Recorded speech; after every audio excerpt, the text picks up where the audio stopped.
हो गया। Hello hello hello बेटा, good evening all of you, good evening all of you. अगर audibility visibility perfect है तो एक बार थंब से रिप्रेजेंट करो। Good evening all of you, audibility visibility okay okay ठीक है, परफेक्ट है। तो कंटिन्यू करते हैं बेटा, लेक्चर नंबर 4 बायोटेक्नोलॉजी का एप्लीकेशन। ठीक है, तो आज हम देखो कितना हो गया। सबसे पहले हमने बायोटेक्नोलॉजी की एप्लीकेशन जो एग्रीकल्चर में थे वो कवर किए। ठीक है, 4 एप्लीकेशन एग्रीकल्चर वाले हमारे एकदम ब्रेन में सेट हैं। ठीक है, सबसे पहले हमने फ्लेवर सेवर टोमेटो की बात की थी। नंबर 2 गोल्डन राइस की बात की थी, जो हाईली कह सकते हो विटामिन ए रिच यानी बीटा कैरोटीन रिच राइस था, जिसकी वजह से उसका कलर गोल्डन हो गया था। फाइनलाइज हमने इसके बाद बात की थी RNA interference and BT toxin या बीटी कॉटन। ये 4 एप्लीकेशन थी जो एग्रीकल्चर में इसकी बेहतरीन तरीके से यूज होती हैं और मुझे लगता है एकदम बेहतर तरीके से आपके ब्रेन में सेट है। क्लियर है बिल्कुल। तो आज हम बात करते हैं इसकी नेक्स्ट एप्लीकेशन। अच्छा, मेडिसिन में भी हमने स्टार्ट कर दिया था। मेडिसिन में एक एप्लीकेशन में हम आपको करा चुके हैं। कौन सी application? Artificial insulin. Artificial insulin ये हम आपको करा चुके हैं। क्विकली इसका एक बार रिवीजन करा के आगे बढ़ते हैं। आर्टिफिशियल इंसुलिन का अच्छा आरएनए इंटरफेरेंस भी कराया था लास्ट क्लास में। ओके क्लियर है। चलो एक बार मैं लास्ट लेक्चर का थोड़ा सा रिवाइज कराता हूं। आरएनए इंटरफेरेंस और एक आर्टिफिशियल या सिंथेटिक इंसुलिन या कह सकते हो जेनेटिक इंजीनियरिंग से बनी हुई इंसुलिन। ठीक है, तो सबसे पहले हमने बात की थी आरएनए इंटरफेरेंस। आरएनए इंटरफेरेंस में बताया था आरएनए के थ्रू आरएनए के एक्सप्रेशन को रोकना, यानी एक आरएनए से जो ट्रांसलेशन होता है ना उसको इनहिबिट कर देना with the help of other single standard RNA. क्योंकि अगर डबल स्टैंडर्ड आरएनए बन गए ना तो ट्रांसलेशन इनहिबिट हो जाएगी, रुक जाएगी, एक तरीके से जीन का एक्सप्रेशन रुक जाएगा। जीन के एक्सप्रेशन का मतलब होता है प्रोटीन का फॉर्मेशन। अगर एक आरएनए दूसरे आरएनए के संग बाइंडिंग कर लेता है तो क्या होगा? ट्रांसलेशन नहीं होगा, मींस प्रोटीन का फॉर्मेशन नहीं होगा। क्लियर है बिल्कुल। तो हमने यहां किस पे क्या बात की थी, कहां से चीजें उठी थी, पूरी कहानी सुनाई थी आपको। मैंने बोला था कि गवर्नमेंट को काफी रेवेन्यू जनरेट होता है किससे? टोबैको से। बताइए आपको। अगर मैं टोबैको की बात करता हूं तो टोबैको की जो क्रॉप थी, ठीक है, उसकी रूट में एक पैरासाइट राउंड वॉर्म नेमैट भाई क्या था वो? नेमेटोड था, राउंड वॉर्म नेमेटोड। नाम क्या था उसका? मिलेटोगाइनी इनकोग्नेसिया। मिलेटोगाइनी इनकोग्नेसिया उसका इंफेक्शन हो गया था। तो ये नेमेटोड क्या करता था? उस टोबैको की रूट में घर बना लेता था और सारे फूड को खुद इनटेक कर लेता था, जिसकी वजह से टोबैको प्लांट धीरे धीरे खत्म। इससे पूरी क्रॉप को नुकसान हो रहा था। तो आप भाई बाहर लीफ पर अगर कोई प्रॉब्लम आती है तो आप भाई ड्रग्स को स्प्रे कर दो। अब ये प्रॉब्लम रूट में आ रही है, अब क्या कर सकते हो रूट में? आप बताओ। ठीक है, कुछ नहीं कर सकते रूट में। तो रूट में जब दिक्कत आती है तब गवर्नमेंट बड़े परेशान। अब गवर्नमेंट क्या करे? भैया ऐसा पॉसिबल नहीं है, प्लांट को हटाओगे, रूट को स्प्रे करोगे, लगा दोगे, पॉसिबल नहीं है। तो गवर्नमेंट ने मदद ली बायोटेक्नोलॉजी की। तो बायोटेक्नोलॉजी की मदद जब मदद ली तो साइंटिस्टों ने पता किया कि यार जितने भी यूकैरियोट प्लांट होते हैं उनमें एक सेल्फ डिफेंस सिस्टम होता है। क्या होता है? Risk protein. रिस्क प्रोटीन क्या करती है? अगर कोई भी सेंस आरएनए बनता है उनके अंदर या बाहर से आता है किसी भी इंफेक्शन के थ्रू, तो सेंस आरएनए ही प्रोटीन बनाता है। तो इस सेंस आरएनए, समझना, sense RNA anti sense RNA से, ये समझो मेरी बात है। तो रिस्क प्रोटीन क्या करती है? सेंस आरएनए को उड़ा देती है। सिंपल सी बात है। अगर बॉडी के अंदर, अगर सेल के अंदर डबल स्टैंडर्ड आरएनए बनता है, उस डबल स्टैंडर्ड आरएनए में सेंस आरएनए को उड़ा दिया जाता है किसी भी तरीके से। अगर डबल स्टैंडर्ड आरएनए का फॉर्मेशन होगा या डबल स्टैंडर्ड आरएनए की एंट्री होगी तो एक स्टैंड को खत्म कर दिया जाएगा, वो सेंस होगा। क्योंकि सेंस से खतरा है, एंटी सेंस से खतरा नहीं है। तो रिस्क की अगर मैं बात करता हूं, ठीक है, आरएनए इंड्यूसिंग साइलेंसिंग कॉम्प्लेक्स, ठीक है, समझ रहे हो? तो इसकी अगर बात करते हैं तो ये सेंस आरएनए को उड़ाता है। सेंस आरएनए वो आरएनए होता है जो प्रोटीन सिंथेसिस में पार्टिसिपेट करता है। ओके, हाँ, मिलेटोगाइनी इनकोग्नेसिया। क्लियर है बिल्कुल। तो ये ट्रिक हमें समझ में आ गई थी कि यार उनके पास एक प्रोटीन है जो डबल स्टैंडर्ड आरएनए में से एक आरएनए को उड़ा देता है, वो सेंस आरएनए होता है। पर सेंस आरएनए ही उड़ता है, एंटी सेंस पर कोई इफेक्ट नहीं आता, क्योंकि एंटी सेंस प्रोटीन फॉर्मेशन में पार्टिसिपेट नहीं करता। तो इस टेक्निक को ढूंढ लिया उन्होंने।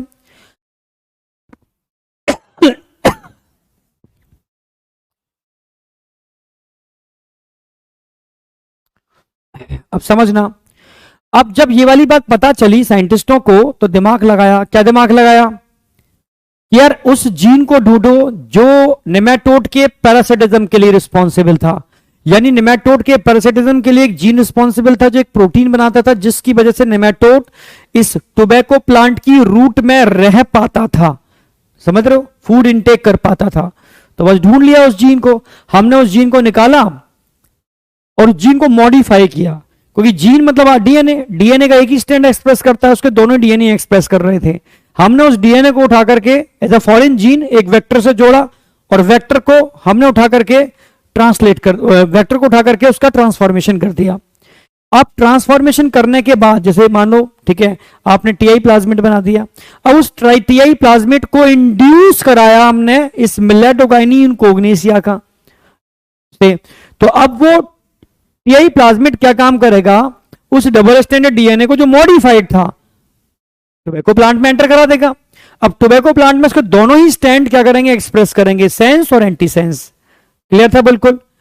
तो सेंस और एंटी सेंस दोनों ही एक्सप्रेस करेंगे तो डबल स्टैंडर्ड आरएनए बनेगा, एक सेंस और एंटी सेंस। कौन सा आरएनए, मिलेटोगाइनी इनकोग्नेसिया जिसके लिए पैरासिटिज्म शो कर रहा था। समझ रहे हो। अब जब डबल स्टैंडर्ड आरएनए बनेगा तो यूकैरियोटिक सेल के पास रिस्क थी, उनमें से एक स्टैंड को उड़ा देगी। वो कौन सा स्टैंड होगा, सेंस। बचेगा क्या, एंटी सेंस। तो ऐसे ही एंटी सेंस इस टाइप के टोबैको प्लांट में जो जेनेटिकली मॉडिफाइड थे एक्यूमुलेट हो जाएंगे। कोई नहीं, ठीक है। अब फ्यूचर में अगर मान लो ऐसे प्लांट्स के अंदर नेमेटोड एंटर करता है तो वो प्रोटीन बनाएगा, प्रोटीन की वजह से वो इंटेक करेगा फूड को, ठीक है। जब फूड इंटेक होगा तो एंटीसेंस आरएनए भी अंदर आएगा। जब एंटीसेंस आरएनए अंदर आएगा तो सेंस आरएनए के संग क्या कर लेगा, बाइंड अप। जब सेंस आरएनए के संग बाइंड अप करेगा तो नेमेटोड अपने अंदर उन प्रोटीन को नहीं बना पाएगा जो पैरासिटिज्म के लिए रिस्पॉन्सिबल थे। डबल स्टैंडर्ड आरएनए का एक्सप्रेशन नहीं होता और भूख से तड़प तड़प के वो खत्म हो जाएगा। समझ गए। हो सकता है गले की वजह से शायद वॉइस में दिक्कत आ रही हो, गले की वजह से आ सकती है, वैसे कोई दिक्कत नहीं है, साउंड परफेक्ट है। गले की वजह से दिक्कत आ रही होगी और कोई दिक्कत नहीं है, ठीक है। मैं धीरे बोलता हूं, समझ में आएगी, ठीक है, समझ में आएगी, टेंशन मत करो, ठीक है। चलो ये वाली बात क्लियर थी ना, सेंस और एंटी सेंस कैसे उसको टारगेट किया। लास्ट में हमने स्टडी किया था, हमने उसके अंदर एक चीज और स्टडी की थी, आर्टिफिशियल इंसुलिन। अगर हम नेचुरल इंसुलिन की बात करते हैं तो उसमें कितने टाइप के, भाई प्रो इंसुलिन की बात कर रहे हैं। प्रो इंसुलिन के अंदर मैंने बताया था ए चेन, बी चेन और सी चेन होती है। सी चेन में 33 अमाइनो एसिड थे, ए चेन में 21 अमाइनो एसिड थे, बी चेन में 30 अमाइनो एसिड थे, ठीक है। सारे अमाइनो एसिड से मिलकर के लगभग 84 अमाइनो एसिड की एक चेन होती है, वो प्रो इंसुलिन होती है, इमेच्योर होती है। फिर क्या होता है, ए और बी चेन फोल्ड होकर के डाइसल्फाइड बॉन्ड से जुड़ जाते हैं, सी चेन रिमूव हो जाती है और बनती है मैच्योर इंसुलिन हमारी बॉडी में, जिसमें 51 अमाइनो एसिड होते हैं, ठीक है भाई, ठीक है। फिर हमने क्या किया भाई, मैच्योर इंसुलिन समझ में आ गई क्या होती है और प्रो इंसुलिन समझ में आ गई क्या होती है। पर जो लोग डायबिटिक थे उनको मैं पॉक और बीफ इंसुलिन देनी पड़ती थी, जिसके बहुत सारे साइड इफेक्ट थे, जैसे एलर्जी। तो इससे निपटने के लिए, ठीक है, एक कंपनी ने क्या किया, एक सिंथेटिक या आर्टिफिशियल या रिकॉम्बिनेंट डीएनए टेक्नोलॉजी का यूज करके क्या की, इंसुलिन का फॉर्मेशन किया। उन्होंने क्या काम किया कि ए चेन को अलग बनाया, बी चेन को अलग बनाया और बाद में दोनों चेन को डाइसल्फाइड बॉन्ड से जोड़ दिया, ठीक है। एली लिली कंपनी थी, उसने ये काम किया 83 के अंदर, बिल्कुल सही, ठीक है। तो इस चेन को उन्होंने बनाया, सॉरी, ए चेन को अलग बनाया, बी चेन को अलग बनाया, दोनों को अलग अलग वेक्टर से जोड़ा, वेक्टर को इक्वलाई में ट्रांसफर करके दोनों चेन के बन जाने के बाद दोनों को उन्होंने डाइसल्फाइड बॉन्ड से जोड़ दिया और बन गई आपकी, ठीक है, सिंथेटिक आर्टिफिशियल इंसुलिन, जिसको बोलते हैं हिम्यूलिन। क्लियर है बिल्कुल, हाँ हिम्यूलिन, एली लिली कंपनी 1983, बिल्कुल सही, डाइसल्फाइड बॉन्ड से इन्होंने इसको स्टेबल कर दिया। यहां तक कोई डाउट है किसी को? हाँ, अमेरिकन कंपनी थी, बिल्कुल अमेरिकन बेस्ड कंपनी थी, ई कोलाई इन्होंने होस्ट लिया था, बिल्कुल डाइसल्फाइड बॉन्ड यूज किया था, हिम्यूलिन इसका नाम था। बिल्कुल सही, बिल्कुल सही, बहुत बढ़िया, बहुत बढ़िया। तो यहां तक किसी को कोई डाउट शाउट है? अब आज आगे बढ़ते हैं, ठीक है। एक टेक्निक और मेडिसिन में बची हुई थी जिससे नीट में हर साल क्वेश्चन आता है, क्या? Gene therapy. तो जीन थेरेपी करते हैं, बहुत कंसेप्चुअल। फिर हम डायग्नोसिस पर आते हैं, मॉलिक्यूलर डायग्नोसिस पर। तो जो आज का टारगेट हमारा है वो जी, आज के बाद एक लेक्चर और लगेगा आपका, मतलब कल आपका बायोटेक्नोलॉजी एकदम आपके ब्रेन में सेट हो जाएगा, पक्का। बस एनसीईआरटी साथ साथ एक बार देख लेना, तो मेरी तरफ से बायोटेक्नोलॉजी आपके ब्रेन में एकदम सेट है, ठीक है। जीन थेरेपी और मॉलिक्यूलर डायग्नोसिस हम लेके चल रहे हैं, जीन थेरेपी और मॉलिक्यूलर डायग्नोसिस। जीन थेरेपी बहुत ज्यादा इंपॉर्टेंट है यार।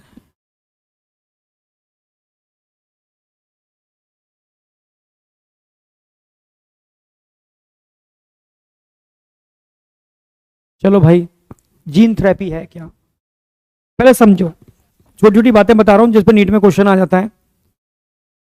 पहला नीट पे क्वेश्चन आएगा, ठीक है, ईयर पे क्वेश्चन आता है एक तो, किस बच्ची के केस में कौन सा केस मिला था, ठीक है।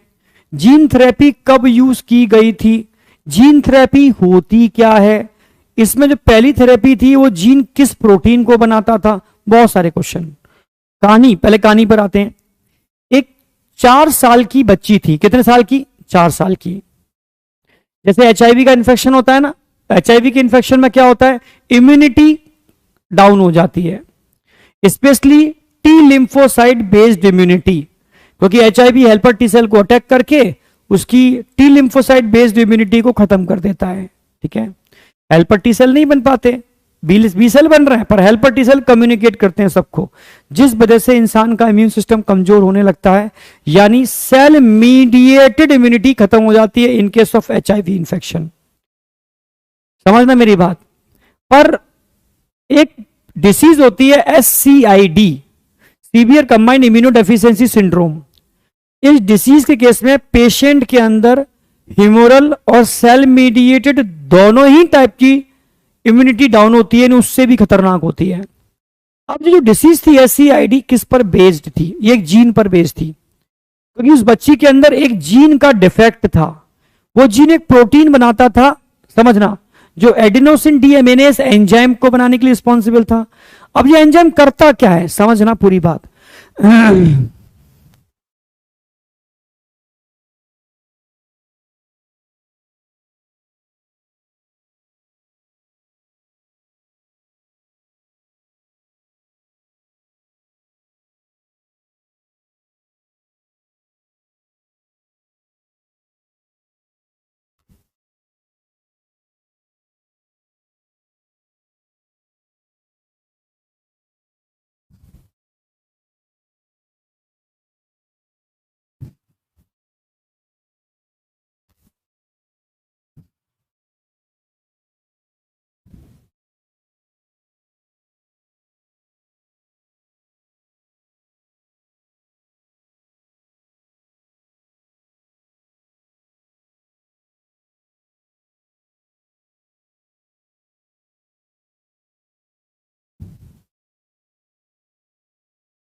समझना होगा आपको। बहुत बेसिक से समझा रहा हूं, बहुत बेसिक से कहानी बना करके, मतलब आप समझोगे इस चीज को कि एक 4 साल की बच्ची थी, समझना। The first clinical gene therapy was, question आएगा कब हुई थी, 1990। Very important. किसके लिए की गई थी, 4 ईयर ओल्ड एक गर्ल थी, उसके ऊपर की गई थी। Very important. क्या कमी थी, किस जीन में डिफेक्ट था, एडेनोसिन डीएमिनेज, उसके अंदर एक एंजाइम था और उसको बनाने वाले जीन के अंदर डिफेक्ट था। कौन सा एंजाइम, एडेनोसिन डीएमिनेज। इस एंजाइम को बनाने वाले जीन में डिफेक्ट था इस बच्ची के अंदर। तो पहले पता होना चाहिए एंजाइम करता क्या है, इसके डिफेक्ट होने से क्या प्रॉब्लम हो सकती है, ये पता तो होना चाहिए, तभी तो हम आगे समझ पाएंगे। तो इस एंजाइम को बनाने वाला एक जीन था। ये जीन जब एमआरएनए बनाता था तो उससे एक प्रोटीन बनती थी। कौन सी प्रोटीन, एडेनोसिन डीएमिनेज। एक एंजाइम था, ऑल एंजाइम आर प्रोटीन। जब ये प्रोटीन बनती थी तो प्रोटीन क्या करती थी, ये स्टिमुलेट करती थी प्रोलिफरेशन। प्रोलिफरेशन मतलब है division, cell division of lymphocyte. कौन से लिम्फोसाइट, टी लिम्फोसाइट और बी लिम्फोसाइट। टी लिम्फोसाइट कौन सी इम्यूनिटी बनाते हैं, T lymphocyte cell mediated immunity बनाते हैं और बी लिम्फोसाइट ह्यूमोरल इम्यूनिटी बनाते हैं। T lymphocyte cell mediated immunity बनाते हैं और बी लिम्फोसाइट ह्यूमोरल इम्यूनिटी बनाते हैं, ठीक है। तो दोनों टाइप की इम्यूनिटी के लिए रिस्पॉन्सिबल था, ठीक है, ये एंजाइम। सोचो अगर इस एंजाइम को बनाने वाले जीन में डिफेक्ट हो जाए तो ये एंजाइम नहीं बनेगा। ये एंजाइम नहीं बनेगा तो बी और टी दोनों टाइप की लिम्फोसाइड, बी और टी दोनों टाइप की जो लिम्फोसाइड है उसका प्रोलिफरेशन स्टॉप हो जाएगा। समझना मेरी बात। तो कितना खतरनाक है। हां बेटा, सीएमआई और बीएमआई, सॉरी सीएमआई और एंटीबॉडी मीडिएटेड इम्यूनिटी एएमआई, समझ रहे हो, या बी सेल मीडिएटेड इम्यूनिटी भी कह सकते हो, बीएमआई, ठीक है। तो सेल मीडिएटेड और ह्यूमोरल, ह्यूमोरल को बी सेल मीडिएटेड इम्यूनिटी भी बोलते हैं। इन दोनों ही इम्यूनिटी के अंदर डेफिशिएंसी हो जाएगी। एचआईवी के केस में स्पेशली सेल मीडिएटेड पर अटैक होता है, इसके केस में दोनों पर अटैक हो रहा है। समझ गए ना मेरी बात, यानी उससे भी खतरनाक प्रॉब्लम है। तो ये चीज समझ में आ गई हमें कि इस एंजाइम को बनाने वाले जीन में डिफेक्ट था इस बच्ची के अंदर, जिसकी वजह से उसको जो रोग हुआ था ना, उस रोग को बोलते हैं SCID, severe combined immunodeficiency syndrome. अब समझना, बहुत प्यारे तरीके से मैं लिंक करते हुए समझा रहा हूं। तो एक चीज समझ में आ गई कि कौन सा एंजाइम डिफेक्ट था, किस सन की बात है, कितने साल की बच्ची में प्रॉब्लम थी, क्या प्रॉब्लम थी, उसकी वजह से क्या दिक्कत हो रही थी, उसका सॉल्यूशन निकालेंगे, ठीक है। अब समझ, जीन थेरेपी भी हम आ रहे हैं। अभी जीन थेरेपी नहीं बताई मैंने, अभी तो प्रॉब्लम बताइए जिसके लिए जीन थेरेपी करेंगे, तभी समझ पाओगे हर चीज। समझे, चलो आगे बढ़ते हैं।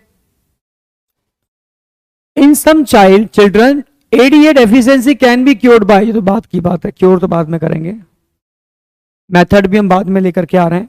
बाप पहले आप जीन थेरेपी समझो, आराम समझना। ये एक बच्ची थी,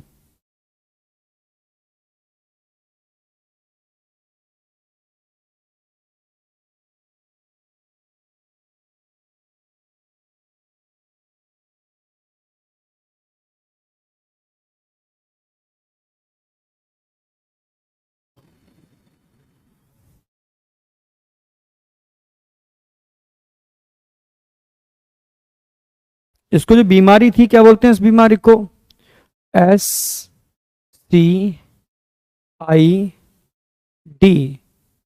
severe combined immunodeficiency syndrome. बहुत खतरनाक बीमारी होती है, ये बीमारी थी SCID। SCID के अंदर ADA जीन में डिफेक्ट होता है।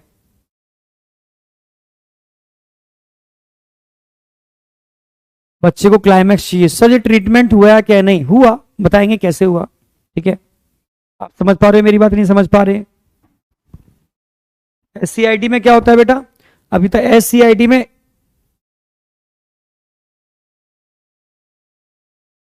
ADA adenosine deaminase enzyme deficiency. Adenosine deaminase enzyme deficiency होती है एससीआईडी के अंदर। समझ पा रहे हो मेरी बात? अब हमें इसका क्योर करना है। कैसे क्या करते हैं? जीन थेरेपी यूज करेंगे। पहले हमें करना, जीन थेरेपी का मतलब है डिफेक्टिव जीन को हेल्दी जीन से रिप्लेस करना, इसी को जीन थेरेपी बोलते हैं। डिफेक्टिव जीन को हेल्दी जीन से रिप्लेस करना।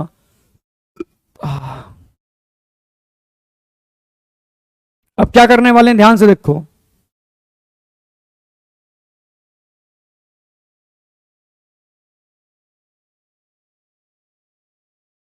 हमने क्या काम किया, इस जो 4 ईयर की गर्ल थी, 4 ईयर,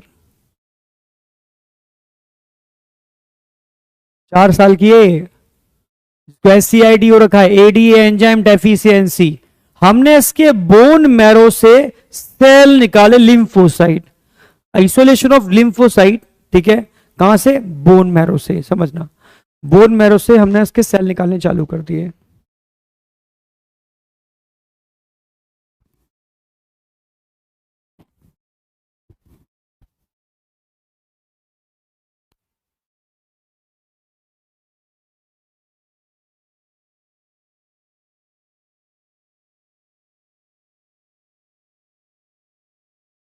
अरे इतने सारे क्यों निकाल लिए, 2 निकाल लो बस। ठीक है,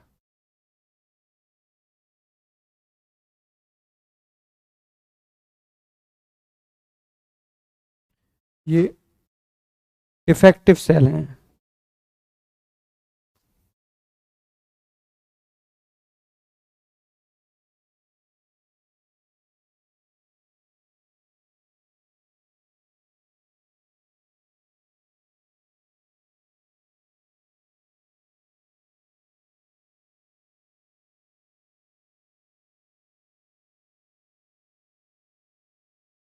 इनका हमने आइसोलेशन कर लिया। Isolation of ADA gene defective cell कर लिया आइसोलेट। समझना, इनके जीन में क्या है? डिफेक्ट है, एडीए जीन डिफेक्ट है।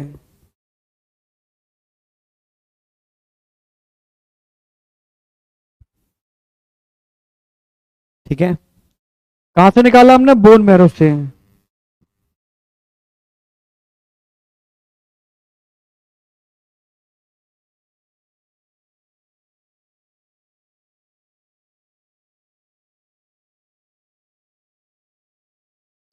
अब इन डिफेक्टिव सेल को आप ग्रोथ कल्चर कराओगे, कल्चर करा लो, कल्चर।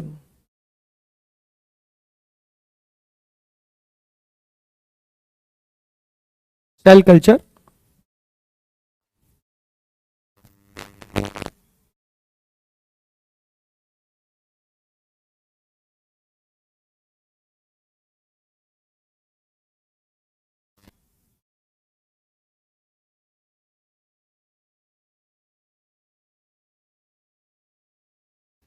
ये मीडियम डाल दिया, इस पर आप ये रेड बोन मैरो की सेल ग्रोथ करेंगे।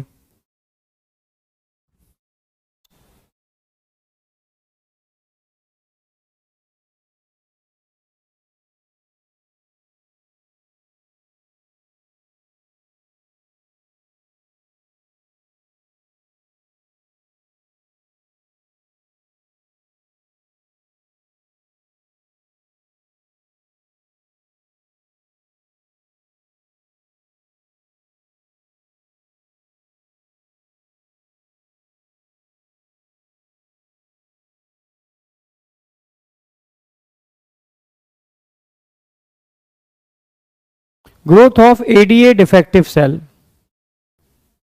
ठीक है, आपने ग्रोथ करानी चालू कर दी इन्होंने। आप समझ पा रहे हो, नहीं समझ पा रहे हो?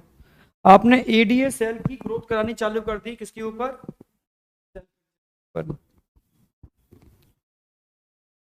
ठीक है, समझ रहे हो ना मेरी बात? इसको एक बीमारी हो रखी है एससीआईडी, मतलब एडीए एंजाइम डेफिशिएंसी है। हमने इसका बोन मैरो निकाला, उन बोन मैरो में कौन से सेल थे? ADA adenosine deaminase enzyme defective cell, यानी उस एंजाइम को ना बनाने वाले सेल, क्योंकि उसका जीन म्यूटेंट था, डिफेक्टिव था। हमने उन डिफेक्टिव सेल को यहां पर क्या किया? ट्रांसफर किया, और ग्रोथ कराने चले, growth of AD defective cell. चलो वही ठीक है, हमने ग्रोथ करा ली इन सेल को, समझना। अब हम क्या करेंगे, इस हेल्दी जीन को आइसोलेट करेंगे, जीन को निकाल लिया हेल्दी जीन, हमने वेक्टर लिया, वेक्टर। भाई ह्यूमन सेल में किसी को भी एंटर कराना है तो वेक्टर क्या लोगे, वायरस। ह्यूमन सेल के लिए वायरस लोग, कौन सा वायरस, रेट्रोवायरस।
इन वायरस ने क्या किया, जो डिफेक्टिव सेल थे उनके अंदर रिकॉम्बिनेंट को ट्रांसफर करना चालू कर दिया। जब रिकॉम्बिनेंट इनके अंदर एंटर करेगा, मींस हेल्दी जीन भी तो इन डिफेक्टिव सेल में एंटर कर जाएगा। सेम वही मेथड जो हमने अब तक किया था, तो हेल्दी जीन भी इनमें ट्रांसफर कर जाएगा। इसके बाद कुछ सेल के अंदर तो रिकॉम्बिनेंट एंटर करेगा, मतलब कुछ सेल का तो ट्रांसफॉर्मेशन हो जाएगा, कुछ का ट्रांसफॉर्मेशन नहीं होगा। ठीक है, तो अब हम क्या कर रहे हैं, आइसोलेट करेंगे इनमें से, आइसोलेशन ऑफ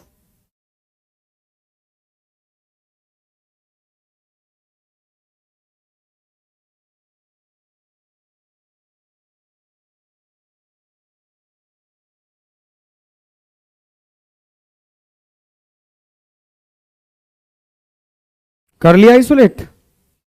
आइसोलेट करके इनको अलग से सेल कल्चर कराएंगे, सारी हेल्दी सेल होंगे, इसमें कोई भी डिफेक्टिव नहीं है।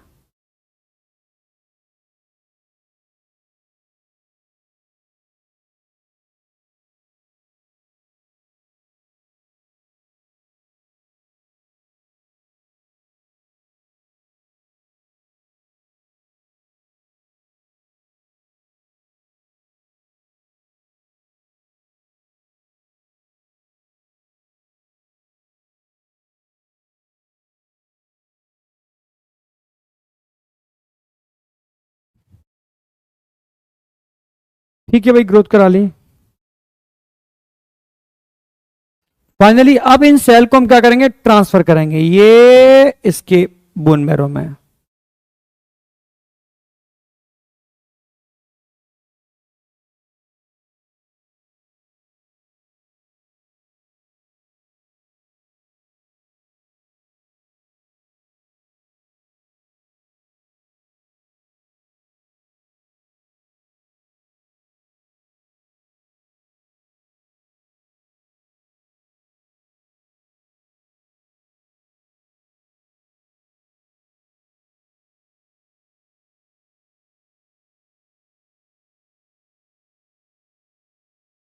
बहुत सिंपल तरीके से समझो, बहुत सिंपल तरीके से, बहुत हर चीज सिंपलाइज कर रहा हूं कहानी की तरह कि भाई इस बच्ची को जो 4 साल की है, एक बीमारी हो रखी है SCID, severe combined immunodeficiency syndrome, जिसमें ADA एंजाइम डेफिशिएंसी है, ADA एंजाइम डेफिशिएंसी है। हमने इसके सेल को आइसोलेट किया जिसमें ADA जीन डिफेक्टिव सेल्स हैं। इन सेल को हमने कल्चर कराया और हमने एक रिकॉम्बिनेंट बना करके रेट्रोवायरस से इंफेक्शन करा दिया। समझ रहे हो मेरे, बिल्कुल आराम समझो, बहुत आराम से, बिल्कुल बिल्कुल ठीक है। तो हमने इस सेल को जो डिफेक्टिव जीन वाले थे, जिनमें ADA एंजाइम बनाने की क्षमता नहीं थी, उनको हमने ग्रोथ कराई, मीडियम के अंदर ग्रोथ कराई। वो डिफेक्टिव सेल हमारे पास बहुत ज्यादा हो गए तो हमने क्या किया, रेट्रोवायरस के अंदर हमने किया हेल्दी जीन ट्रांसफर कर दिया था, यानी हमारा रिकॉम्बिनेंट यहां पर था, इसको हमने इन्फेक्शन करा दिया इन सेल के अंदर। इन्फेक्शन करने से क्या हुआ, ये healthy gene in defective cells के अंदर एंटर कर गया होगा, यानी defective gene replace by healthy gene. Replacement का मतलब है ये जीन भी एंटर कर गया उनके अंदर जो ADA एंजाइम बनाएगा, ठीक है। तो इनमें कुछ सेल ऐसे होंगे जिनका ट्रांसफॉर्मेशन हुआ होगा, कुछ का नहीं हुआ होगा।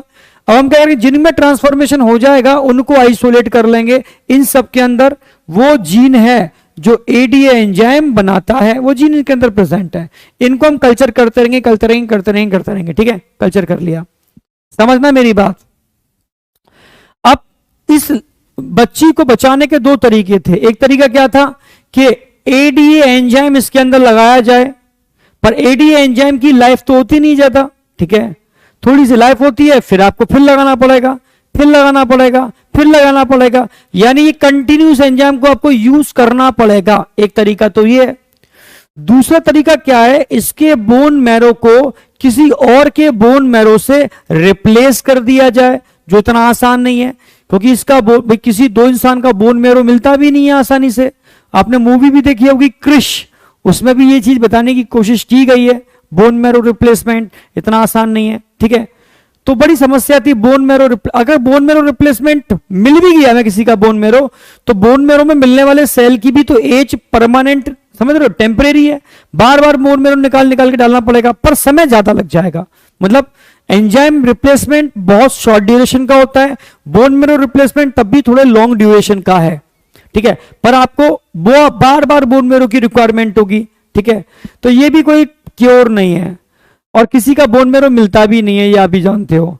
तो दिमाग लगाया साइंटिस्टों ने कहा इसका खुद का बोन मैरो निकाल लो। इसी लड़की का बोन मैरो निकाल लिया हमने। इसमें जो लिम्फोसाइट थे जिनमें ADA जीन नहीं बनता था, उनको हेल्दी जीन से रिप्लेस कर दिया, समझ गए। और इसी के बोन मैरो की सेल को हमने आइसोलेट करके अच्छे से ग्रोथ करा लिया। अब जब भी जरूरत होगी, हमें किसी और इंसान की जरूरत नहीं है, इसी के सेल बहुत सारे हमारे पास हैं, हेल्दी सेल। इन हेल्दी सेल को हमने इसके बोन मैरो में ट्रांसफर करा दिया, इसके हेल्दी सेल को बोन मैरो में ट्रांसफर करा दिया। ये भी परमानेंट क्योर नहीं है, ये भी परमानेंट क्योर नहीं है, समझना मेरी बात। पर हम जो बोन मैरो ढूंढ रहे थे, जो दिक्कतें आ रही थी, जो नहीं मिल रहा था, उससे तो बेटर है। समझे नहीं समझे, मेरी बात समझ में आया नहीं आई? इसी को बोलते हैं जीन थेरेपी, यानी एक हेल्दी जीन से डिफेक्टिव जीन को रिप्लेस करना।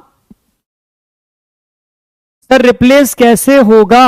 रिप्लेसमेंट का मतलब ये नहीं है कि उसको अलग कर दो दूसरा डाल दो, वो तो डिफेक्टिव था, है ही नहीं, मान के चलो तो काम ही नहीं कर रहा, आपने हेल्दी जीन इंसर्ट करा दिया, इसको कहते हैं replacement.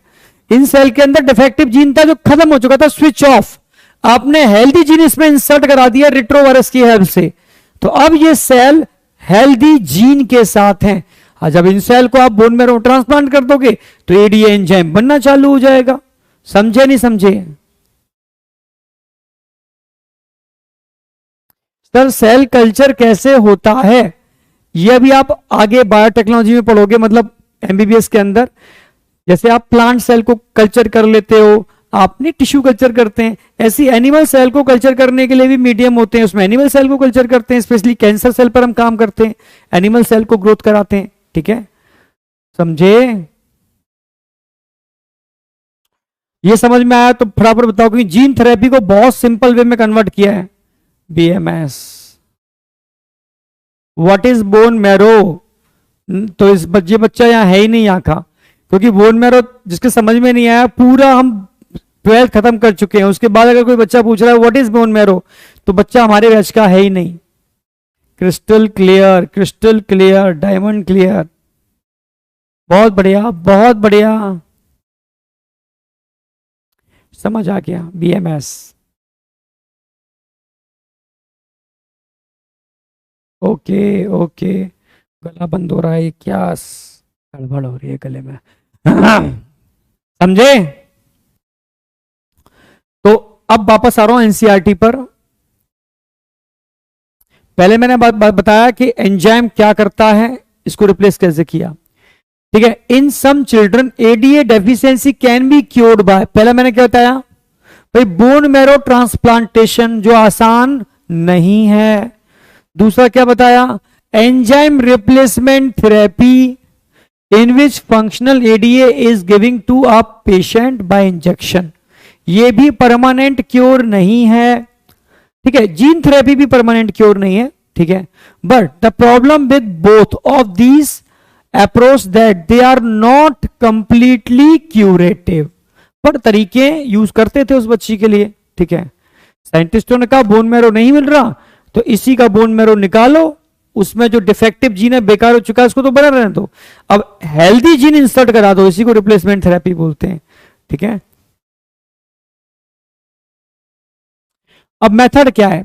As first step towards gene therapy, lymphocyte from blood of the patient are grow in culture outside the body। हमने क्या किया, इन सेल को ग्रोथ किया बॉडी के बाहर। ठीक है, अब फंक्शनल एडीए सीडीएनए यूज करते हैं, complementary DNA using a retroviral vector.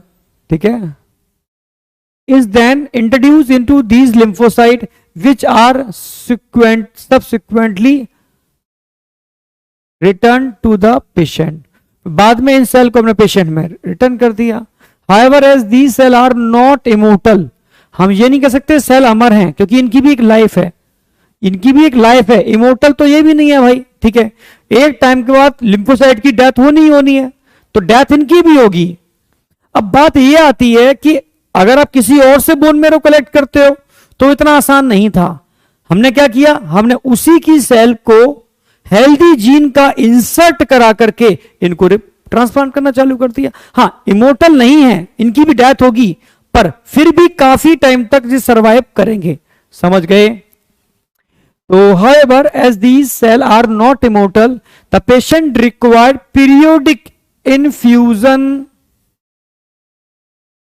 of such genetically engineered lymphocyte। Time to time आपको इंसर्ट करने पड़ेंगे। ठीक है, बट और सबसे बेटर है, हाँ परमानेंट क्योर हो सकता था अगर आप यही टेक्निक ड्यूरिंग एम्ब्रियो, नहीं वो ब्लास्टोमीर वाली स्टेज होती है, उसमें इंसर्ट करा देते तो ये पूरे एम्ब्रियो में ट्रांसफर हो जाता। ठीक है, यानी एम्ब्रियोनिक स्टेज के अंदर इस टेक्निक को यूज करते हैं तो ये परमानेंट क्योर हो सकता है। क्लियर है? बिल्कुल एम्ब्रियोनिक स्टेज में साफ साफ दे रखा है। However, if the gene isolate from marrow cell producing ADA, it introduced into cell that early embryonic stage। अगर यही चीज आप अर्ली एम्ब्रियोनिक स्टेज में आप करते तो हाँ, it could be a permanent cure, तो ये परमानेंट क्योर हो सकता था। वही इनिशियल एम्ब्रियो, ठीक है, मॉड्यूला, ठीक है, 8 सेल 16 सेल स्टेज, अगर यही चीज आप वहां पर करते तो ये परमानेंट क्योर था, क्योंकि पूरी बॉडी के अंदर हेल्दी जीन पहुंच जाता, वो एडी एंजाइम को बना था, और एडी एंजाइम बी लिम्फोसाइट और टी लिम्फोसाइट के प्रोलिफरेशन को इंड्यूस करता, स्टिमुलेट करता, तो बॉडी में बी और टी लिम्फोसाइट का नंबर बढ़ जाता, एससीआईडी होता ही नहीं। समझे या नहीं समझे?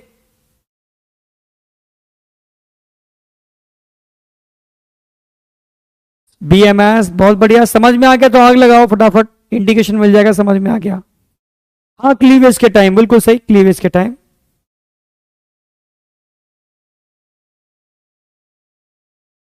स्टेम सेल, बिल्कुल, क्योंकि इनिशियल फॉर्म में जो सेल्स होते हैं all are stem cell, totipotent stem cell होते हैं, क्योंकि वो सेल कंप्लीट एम्ब्रियो को बनाने में कैपेबल होते हैं। बहुत बढ़िया।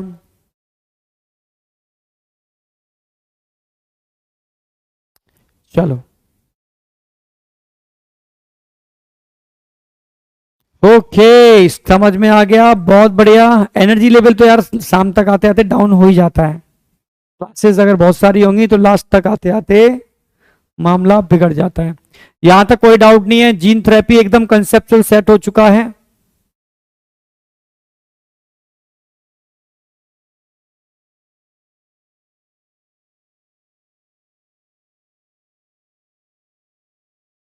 चलो आगे बढ़ते हैं।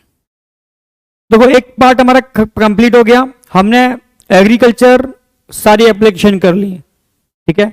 मेडिसिन में दो ही एप्लीकेशन दे रखी है आपके लिए। पहली एप्लीकेशन दे रखी है क्या, ठीक है, जेनेटिकल इंजीनियरिंग से बना हुआ इंसुलिन, और दूसरी एप्लीकेशन क्या दे रखी है उन्होंने, दूसरी एप्लीकेशन जीन थेरेपी।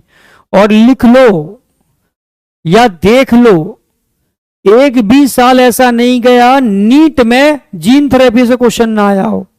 जरा सी जीन थेरेपी हर साल नीट में क्वेश्चन आता है, मेरी बात मानो या ना मानो, नीट का कोई भी साल का 4-5 साल के बैक पेपर उठा के देखो, जीन थेरेपी से क्वेश्चन मिलेगा ही मिलेगा। यानी समझो आज आपका एक क्वेश्चन पक्का, समझ गए, आज आपका एक क्वेश्चन 100% पक्का हो चुका है, जीन थेरेपी। हाँ बेटा, आजकल पता है आपको एम्ब्रियोनिक स्टेज में जो स्टेम सेल बैंकिंग होती है, हम जो छोटे छोटे एम्ब्रियो, बच्चा यूट्रस में होता है, बच्चे का जन्म होता है, तो जो डॉक्टर्स होते हैं वो कहते हैं क्या आप स्टेम सेल बैंकिंग कराओगे, मतलब उस बच्चे के स्टेम सेल को हम प्रिजर्व कर लेते हैं, फ्यूचर में डिफरेंट टाइप के जेनेटिकल डिसऑर्डर में उसको हम यूज करते हैं आज की डेट के अंदर। अब डिपेंड करता है फ्यूचर में कब उसको कौन से डिसऑर्डर होते हैं, उसके हिसाब से कई साल के लिए हमने उनको प्रिजर्व करके रख लिया है। इसी को हम स्टेम सेल बैंकिंग बोलते हैं। क्या बोलते हैं, स्टेम सेल बैंकिंग। हाँ बेटा 2022 में भी आया हुआ है, बिल्कुल, ठीक है, हर साल आता है, और 2023 में भी आएगा, और आप भी फोड़ने वाले हो। रेट्रोवायरस में है रेट्रोवायरस, ये तो आप जानते हो ना, वेक्टर, जैसे टीआई प्लाज्मिड लिया, ठीक है, उसको आपने होस्ट में ट्रांसफर कर लिया तो बन गया, मतलब रेट्रोवायरस को आपने जेनेटिकली मॉडिफाइड किया ना, समझ रहे हो, रेट्रोवायरस को क्या किया आपने, जेनेटिकली मॉडिफाई किया। वायरस को भी तो हम ऐसे वेक्टर यूज करते हैं, बताया तो मैं सब भूल गए। अगर एनिमल सेल यूज करनी है तो उसके अंदर आप क्या करोगे, क्या करोगे बेटा उसके अंदर, ठीक है, रेट्रोवायरस से अपने जीन को इंट्रोड्यूस कराओगे। प्लांट सेल के अंदर टीआई प्लाज्मिड यूज करोगे, नेचुरल केस के अंदर आप जीन गन, ठीक है, या माइक्रो इंजेक्शन भी यूज कर सकते हो, ठीक है, और कैल्शियम वाला मेथड भी यूज कर सकते हो। तो एनिमल सेल के लिए, स्पेशली ह्यूमन सेल के लिए तो हम रेट्रोवायरस यूज करते हैं। चलो बहुत बढ़िया, अब बात करते हैं मॉलिक्यूलर डायग्नोसिस, जो आज की डेट में टेक्निक्स हैं जो हम बहुत सारी पैथोलॉजियों में यूज करते हैं फॉर डायग्नोसिस, ठीक है। तो डायग्नोसिस के लिए हम क्या क्या चीजें यूज कर रहे हैं आज की डेट में, हम उसका डिस्कशन करने वाले हैं आपसे, ठीक है। तो एनसीईआरटी क्या बोल रही है मॉलिक्यूलर डायग्नोसिस के लिए, ये नीट में इस साल भी क्वेश्चन आया हुआ है, इस बार 9 क्वेश्चन आए थे, और लास्ट ईयर बायोटेक्नोलॉजी से 11 क्वेश्चन आए थे, हल्के मत लेना। तो रिकॉम्बिनेंट डीएनए टेक्नोलॉजी, हम मॉलिक्यूलर डायग्नोसिस में क्या क्या पढ़ने वाले हैं, रिकॉम्बिनेंट डीएनए टेक्नोलॉजी पढ़ने वाले हैं, पॉलीमरेज चेन रिएक्शन पढ़ने वाले हैं, पीसीआर पढ़ा चुका हूं मैं आपको, एंजाइम लिंक्ड इम्यूनोसॉर्बेंट ऐसे ये पढ़ाने वाला हूं आपको, एलाइजा इसकी लगाते हैं, कैसे लगाते हैं। 3 टेक्निक हैं जिनमें से पीसीआर में करा चुका हूं आपको, अब मुझे कराना क्या है, रिकॉम्बिनेंट डीएनए टेक्नोलॉजी और एंजाइम लिंक्ड इम्यूनोसॉर्बेंट ऐसे। ये हमारा टारगेट है, आज का टारगेट। ठीक है, ये दो टेक्नोलॉजी कवर करना बड़ी है, पर कोशिश करेंगे आपके ब्रेन में सेट हो जाए। जो लास्ट लेक्चर होगा, मतलब कल वाला लेक्चर, उसमें बायोटेक्नोलॉजी फिनिश। समझने वाला पार्ट आज तक है, कल तो थोड़ा सा थ्योरी वाला पार्ट चलेगा, इजीली कवर कर लोगे। ठीक है, कल बायोटेक्नोलॉजी का एंड हो जाएगा, फिनिश।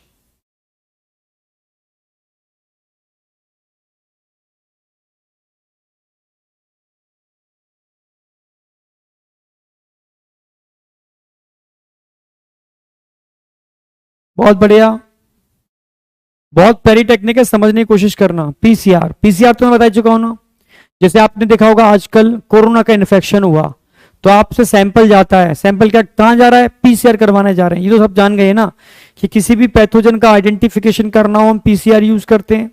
बैक्टीरिया हो, वायरस हो, कोई भी पैथोजन हो, ठीक है। और क्राइम ब्रांच में भी पीसीआर को यूज करते हैं। तो पीसीआर आज की डेट में बड़ी कॉमन टेक्निक हो गई है यूटिलाइज करने के लिए, यूज करने के लिए। पीसीआर बहुत कॉमन टेक्निक है। तो पीसीआर की बात कर रहा हूं बेटा, पीसीआर कहां कहां यूज होता है। किसी भी माइक्रोबियल इन्फेक्शन के अर्ली डायग्नोसिस के लिए पीसीआर यूज करते हैं। जैसे अर्ली डायग्नोसिस कैसे, मानो आपके अंदर कोरोना वायरस है, पर आपको कब पता चलेगा कोरोना वायरस है, आपको तब पता चलेगा जब आपके अंदर सिम्टम आएंगे, तभी तो मालूम कर पाओगे। पर अगर मैं सिम्टम से पहले ही पता कर लूं, कैसे, मैंने आपका सैंपल लिया, सैंपल के अंदर मुझे अगर जरा सा भी डीएनए का टुकड़ा मिल गया उस वायरस का, या आरएनए का टुकड़ा मिल गया, उसको पीसीआर में डालेंगे, मतलब सैंपल को पीसीआर में डालेंगे। एक टुकड़ा भी हुआ उसके अंदर तो पीसीआर मल्टीपल कॉपी बना देगा। फिर उस मल्टीपल कॉपी को हम रिकॉम्बिनेंट डीएनए टेक्नोलॉजी की मदद से, ठीक है, ऑटो रेडियोग्राफी बोलते हैं, जो कराने वाला हूं मैं, उसकी मदद से आप उसको डायग्नोस कर लोगे अर्ली स्टेज में। यानी अगर इंफेक्शन को अर्ली स्टेज में डायग्नोसिस करना है तो आप पीसीआर यूज करते हो। मेरी बात समझते हो ना। जैसे आ चुका हूं ये तो मैं, एचआईवी के केस में, म्यूटेशन के बहुत सारे केस में पीसीआर यूज करते हैं। जैसे मान लो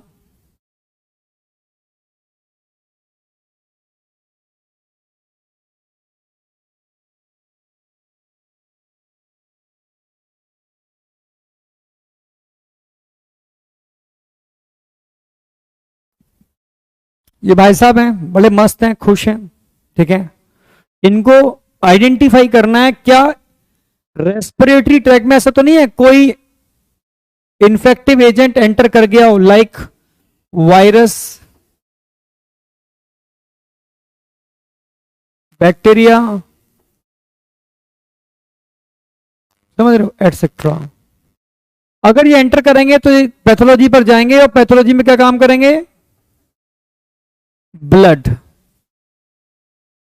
सैंपल लेंगे, ब्लड सैंपल, ब्लड सैंपल लेंगे तो ब्लड के अंदर हो सकता है, ठीक है, वायरल या बैक्टीरियल डीएनए भी हो, वो मिल जाएगा इनको।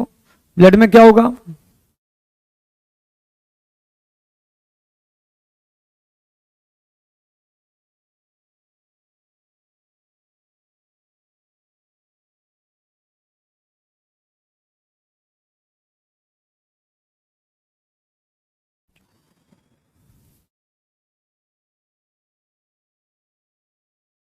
वायरल या बैक्टीरियल डीएनए या आरएनए होगा उसके अंदर, ठीक है। ठीक है, ब्लड के अंदर वायरल ऑब्लिक बैक्टीरियल डीएनए या आरएनए, समझना मेरी बात। अब हमें पता ही नहीं है होगा या नहीं होगा, हमने उठा के क्या किस में ट्रांसफर कर दिया इसको, पीसीआर में, पीसीआर, पॉलीमरेज चेन रिएक्शन करा दिया। अगर पीसीआर में डालने के बाद जरा सा भी सैंपल हुआ ना, उसका थोड़ा सा भी सैंपल हुआ, सैंपल क्या काम करेगा, उसका एम्प्लीफिकेशन, ठीक है, एम्प्लीफिकेशन। पीसीआर क्या काम कर, पीसीआर क्या काम करता है,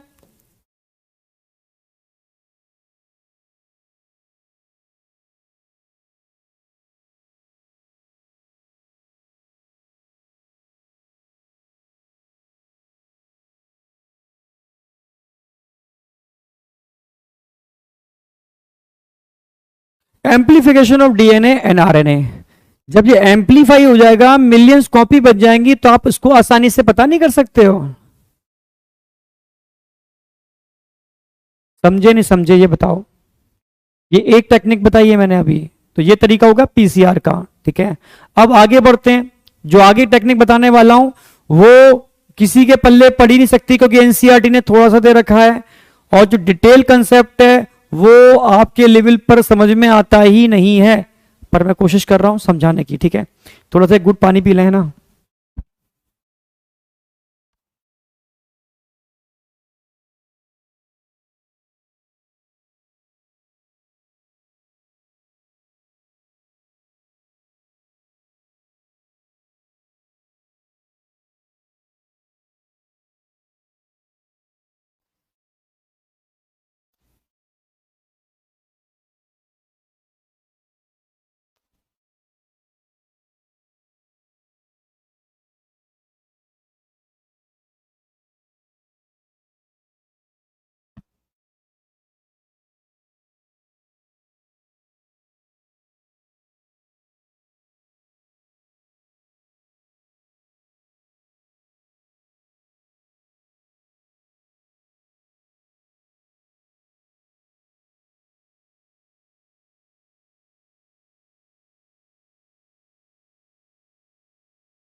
चलो चलते हैं, आगे बढ़ रहे हैं। अब समझो, अगर मैं बायो रेडियो ऑटोग्राफी की बात करता हूं तो मतलब रिकॉम्बिनेंट डीएनए टेक्नोलॉजी की बात कर रहा हूं। इसका मतलब क्या है? रिकॉम्बिनेंट डीएनए टेक्नोलॉजी, आरडीटी, एक ही बात है। ये आरडीटी का पार्ट है, ऑटो रेडियोग्राफी। इतनी हायर टेक्निक है कि आपके तो पल्ले पढ़ना मुश्किल ही है, मुश्किल ही है, पर मैं पल्ले पढ़ाऊंगा बहुत सिंपल तरीके से, बहुत सिंपल तरीके से।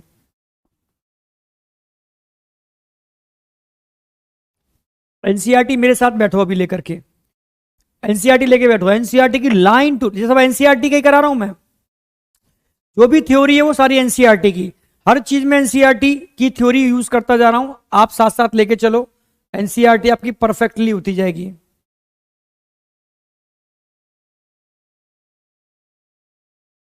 पीसीआर को बैक्टीरिया के लिए भी यूज करते हैं और वायरस के लिए भी यूज करते हैं।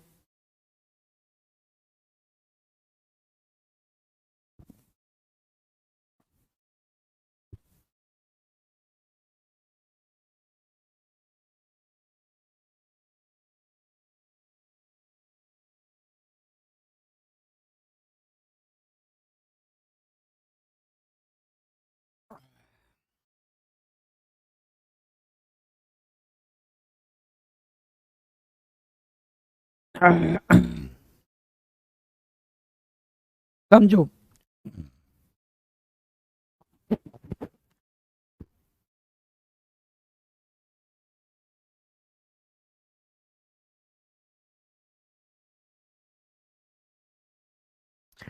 एनसीईआरटी ने कुछ समझाया ही नहीं है, आधा अधूरा छोड़ के खत्म कर दिया। एनसीईआरटी इतना ही है, a single stranded DNA RNA tag with a radioactive molecule probe is allowed to hybridize to a complementary DNA in the clone of cell, followed by the detection using the autoradiography. The clone having the mutated gene will be hence, ठीक है, not appear on the photographic film because the probe will not have complementary with the mutant gene. अब कुछ पल्ले नहीं पड़ेगा तुम्हारे इतनी चीजों से, क्योंकि ये बहुत बड़ी टेक्निक है, बहुत बड़ी टेक्निक है, जिसको 4 लाइनों में इन्होंने खत्म कर दिया एनसीईआरटी ने, समझना। अब एनसीईआरटी को मैं एक्सप्लेन करता हूं अपनी तरीके से, ठीक है, एनसीईआरटी को हम एक्सप्लेन करते हैं अपनी तरीके से, इसको अभी आगे चलेंगे। अब ऑटो रेडियोग्राफी को समझा रहा हूं, समझना अच्छी तरीके से, बहुत प्यारे तरीके से। मान लो किसी इंसान का ब्लड सैंपल ले लिया हमने, क्या ले लिया? Blood sample.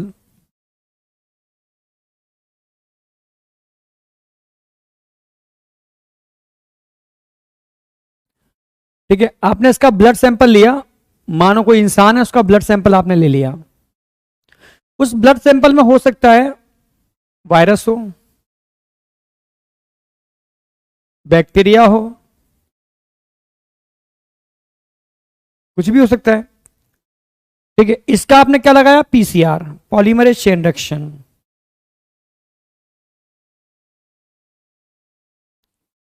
अर्ली डायग्नोसिस कर रहे हो। ठीक है, मान लो आपको पता ही नहीं है कि इसमें क्या है, तो पीसीआर लगा दिया आपने। पीसीआर लगाने से क्या होगा, उस वायरस के डीएनए और आरएनए का एम्प्लीफिकेशन होगा।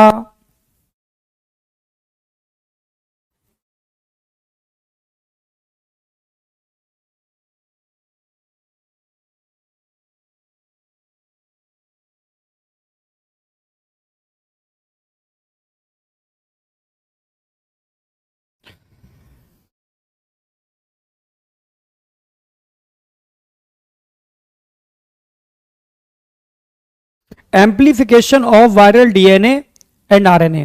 ठीक है, करा लिया एम्प्लीफिकेशन। अब इस एम्प्लीफाई करने के बाद अब आप क्या करोगे, इस डीएनए आरएनए का आप करोगे जेल इलेक्ट्रोफोरेसिस। समझना, अभी तो आपने उसको एम्प्लीफाई कराया था पीसीआर से, अब जेल पर डाल करके आप जेल इलेक्ट्रोफोरेसिस कराओगे, इसको जेल पर रन कराओगे। करा देते हैं जेल पर रन।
गिन के लिमिटेड बनाते हैं। ठीक है, एक सैंपल ये है, चार बना देते हैं, एक दो यहाँ बना देते हैं।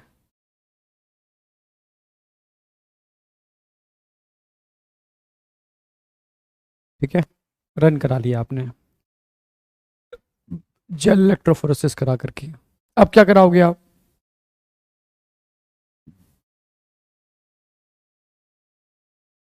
अब क्या कराओगे आप, ब्लॉटिंग कराओगे। कौन सी टेक्निक यूज करने वाले हो, ब्लॉटिंग। ब्लॉटिंग क्या होती है समझाता हूं।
कलर साफ साफ दिख रहे होंगे, कौन कौन सी चीज हम यूज कर रहे हैं समझ में आएगी।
देखो अब समझाता हूँ हम कर क्या रहे हैं आपको, सर हो क्या रहा है ये बताता हूँ। ये एक बफर सॉल्यूशन भर दिया इसके अंदर, बफर सॉल्यूशन पूरा बिल्कुल एक्सपेरिमेंटल समझाऊंगा जो होता है। कंसेप्ट एक बार जनरेट होता है, बार बार नहीं होता।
देखो समझने की कोशिश करना। सबसे पहले आपने जेल इलेक्ट्रोफोरेसिस की सैंपल को रन करा लिया, जो भी ब्लड सैंपल था उसमें अगर डीएनए आरएनए के सेगमेंट होंगे तो बैंड मिल जाएंगे आपको, ये आप जानते हो। ब्लॉटिंग, ब्लॉट समझते हो, ब्लॉट का मतलब है ट्रांसफर करना। हमने जेल को ग्लास के पीस के ऊपर रखा, बफर सॉल्यूशन डाल दिया, इसमें डीएनए के सेगमेंट है, ऊपर एक मेम्ब्रेन लगा दी हमने, पिंक कलर की दिख रही है, ठीक है। इसको बोलते हैं नाइट्रोसेल्यूलोज मेम्ब्रेन, ठीक है, नाइट्रोसेल्यूलोज मेम्ब्रेन। समझ रहे ना मेरी बात। इस मेम्ब्रेन को रख दिया, इस मेम्ब्रेन के ऊपर फिल्टर पेपर आते हैं, उनका गट्ठा रख दिया, ऊपर वेट रख दिया। अब क्या होगा, फिल्टर पेपर खींचने का काम करते हैं, सीविंग इफेक्ट। तो फिल्टर पेपर किसको खींचेंगे, इस बफर सॉल्यूशन को। जब फिल्टर पेपर बफर सॉल्यूशन को खींचेगा तो साथ साथ में डीएनए के जो बैंड जेल पर थे ना, वो इस नाइट्रोसेल्यूलोज मेम्ब्रेन पर ट्रांसफर हो जाएंगे। किस पर ट्रांसफर हो जाएंगे, नाइट्रोसेल्यूलोज मेम्ब्रेन पर डीएनए क्या हो जाएगा, ट्रांसफर। ट्रांसफर होने को बोलते हैं ब्लॉटिंग। देखा होगा बचपन में आप ब्लॉटिंग करते थे, जैसे बायो का डायग्राम है उसको ब्लॉट करना है तो तेल लगा लिया सर पर, या ब्लॉटिंग पेपर भी आता था, स्ट्रेस कर लेना, ठीक है। ब्लॉटिंग पेपर राइस पेपर होता है, ट्रांसपेरेंट जैसा पेपर, डायग्राम पर रख करके छाप लेते थे, ब्लॉटिंग ट्रांसफर कर लेना। ऐसे ही यहां पर जेल से डीएनए को हम ब्लॉट करेंगे नाइट्रोसेल्यूलोज मेम्ब्रेन के ऊपर। समझो, सिर्फ समझना है, ठीक है, क्योंकि रेडियो ऑटोग्राफी पे क्वेश्चन उस पैरा से ही मिल जाएगा, पर वो पैरा तब समझ में आएगा जब आप पूरी मैकेनिज्म समझोगे, ठीक है। कैसे करते हैं, तो हमने इस नाइट्रोसेल्यूलोज मेम्ब्रेन पर ट्रांसफर कर लिया, मेथड क्या है यहां पर, यही फिल्टर पेपर लगे हुए हैं, वो खींचते हैं बफर को, बफर खींचेंगे तो डीएनए भी ट्रांसफर होकर के नाइट्रोसेलुलोज मेम्ब्रेन पर आ जाएगा। इसको बोलते हैं ब्लॉटिंग मेथड। जब ब्लॉटिंग हो जाएगी तो आप जेल को क्या करोगे, यहां से सेपरेट करोगे, आइसोलेशन ऑफ जेल, जेल को सेपरेट कर लिया आपने, सॉरी जेल को नहीं, अब नाइट्रोसेलुलोज मेम्ब्रेन को सेपरेट करोगे, नाइट्रोसेलुलोज मेम्ब्रेन को सेपरेट करोगे। मेम्ब्रेन के ऊपर डीएनए आ चुका है, आपको जेल की जरूरत ही नहीं है, इस मेम्ब्रेन के ऊपर डीएनए आ चुका है, ट्रांसफर हो चुका है, ब्लॉटिंग हो चुकी है।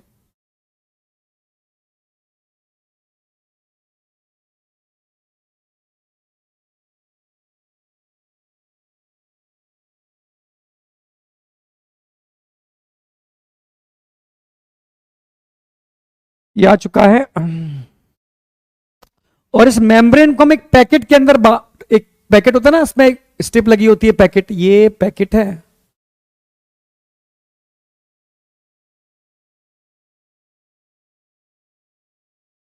इसको हमने सील कर दिया, ये सील कर दिया, बंद कर दिया, जिप कर दिया, जिप, समझे, जिप लगी हुई है, जिप, जिप से हमने इस मेम्ब्रेन को निकाला, इसमें डाल दिया और जिपिंग कर दी, इसकी बंद कर दी। समझना मेरी बात, समझोगे तभी समझ में आ पाएगा, ठीक है। इस पैकेट के अंदर हमने इसको डाल दिया, अच्छा बॉटरी में पढ़ा दिया है, हाँ सदन ब्लॉटिंग फॉर डीएनए, आरएनए के लिए कौन सी ब्लॉटिंग करते हैं, चलो पढ़ा दिया है तो अच्छी बात है, एक बार फिर पढ़ लो। नहीं, फिल्टर पेपर नायलॉन का नहीं होता, समझ रहे हो, जो मैंने बोला नाइट्रोसेलुलोज मेम्ब्रेन, यहां पर एक ऑप्शन होता है nylon membrane, nylon membrane use कर सकते हो, क्योंकि कई साल तक इस टेक्निक को मैंने खुद लैब में यूज किया है, खुद, क्योंकि मेरी बैकग्राउंड ही यही है, ठीक है, पूरा आर&डी, रिसर्च एंड डेवलपमेंट, तो टोटल डीएनए आरएनए जो तुम्हें पढ़ा रहे हैं ना बायोटेक्नोलॉजी, इससे कई साल तक खेले हैं लैब के अंदर, समझ रहे हो, कई साल तक। तो नाइट्रोसेलुलोज मेम्ब्रेन आप यूज कर सकते हो, आप नाइलॉन मेम्ब्रेन भी यूज कर सकते हो, पर वो एक ऑप्शनल है, नाइट्रोसेलुलोज मेम्ब्रेन द परफेक्ट, ठीक है, मेम्ब्रेन जो डीएनए को ब्लॉट कराने के लिए यूज करते हैं। It is a simple filter paper, Whatman filter paper बोलते हैं इनको, ठीक है, समझ रहे हो, वॉट्समैन फिल्टर पेपर आते हैं व्हाइट कलर के, बड़े अच्छे होते हैं लैब में, वो मतलब किसी भी चीज को हाल सक कर लेते हैं, तो उनको रख देते हैं पूरा बंडल, उसके ऊपर वेट रख देते हैं, तो सीविंग इफेक्ट के थ्रू क्या करता है, वो इसको खींचेगा तो डीएनए भी सारा सारा ब्लॉट हो जाएगा इस मेम्ब्रेन के ऊपर, नाइट्रोसेलुलोज मेम्ब्रेन के ऊपर। ये डीएनए कैसा होगा, सिंगल स्टैंडर्ड होगा, या आरएनए कैसा होगा, सिंगल स्टैंडर्ड होगा। समझ रहे ना मेरी बात, आपने ऑलरेडी, जैसे मानो आप पर्टिकुलर किसी वायरस को ढूंढ रहे थे, उस वायरस के प्रोब आपके पास है, प्रोब क्या होते हैं समझो, प्रोब, ये एक टेस्ट ट्यूब है, मार्केट से आप प्रोब खरीद के लाए हो उस पर्टिकुलर वायरस का, प्रोब क्या होते हैं समझो, ये आपने इसको सील्ड पैक है, इसमें सिंगल स्टैंडर्ड डीएनए या आरएनए होते हैं जो रेडियो लेबल्ड होते हैं, सिंगल स्टैंडर्ड डीएनए या आरएनए जो कैसे होते हैं, रेडियो लेबल्ड होते हैं। जैसे मान लो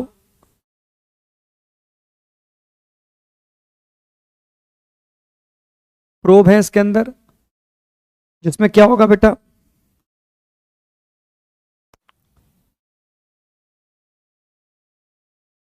सिंगल स्टैंडर्ड डीएनए या आरएनए होंगे जो कैसे होंगे, रेडियो लेबल्ड होंगे। कैसे होंगे, रेडियो लेबल्ड, में दो तीन दिखा देता हूं, जो रेडियो एक्टिविटी दिखाएंगे, जैसे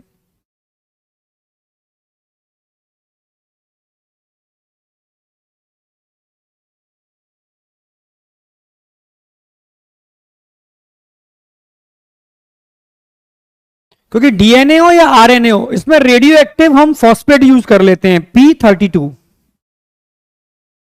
P32, क्योंकि डीएनए हो या आरएनए, ये क्या है, सिंगल स्टैंडर्ड डीएनए भी हो सकते हैं या सिंगल स्टैंडर्ड आरएनए भी हो सकता है इसके अंदर, ठीक है। इसमें फॉस्फेट 32 वाला होता है, रेडियो लेबल्ड होता है। समझ रहे हो मेरी बात, समझ रहे हो नहीं समझ रहे हो, रेडियो लेबल्ड है, क्योंकि फास्फोरस जहां पर भी होगा और तो कुछ कर नहीं सकते आप, फॉस्फेट रेडियो लेबल यूज कर उसको रेडियो एक्टिव कर सकते हो, ठीक है। समझे नहीं समझे?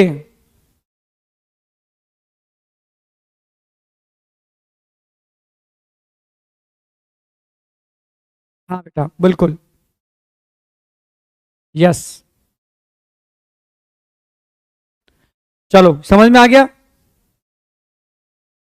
ये रेडियो एक्टिव लिख देता हूं मैं।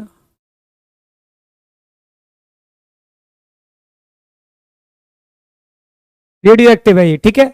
ये आपने ले रखे हैं और आपको पता होगा कि ये वो जिसको ढूंढ रहे हो उसके कॉम्प्लीमेंट्री हैं। इसको क्या करोगे, इस पैकेट में डाल दोगे, इसको उठा करके क्या करना है आपको, इस पैकेट में ट्रांसफर करना है। सॉल्यूशन को उठा करके पैकेट में डाल दोगे इन प्रोफ को। अब प्रोफ क्या करेंगे, जब पैकेट में डालोगे इन प्रोफ को, तो इस पैकेट के अंदर जब प्रोब ही प्रोब होंगे,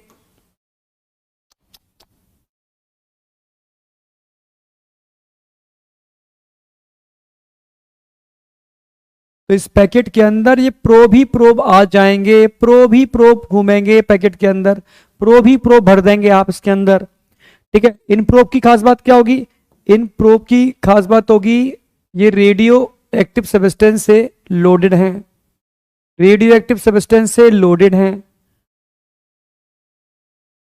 जिसमें रेडियो एक्टिव क्या होगा, फॉस्फेट, सिंगल स्टैंडर्ड है।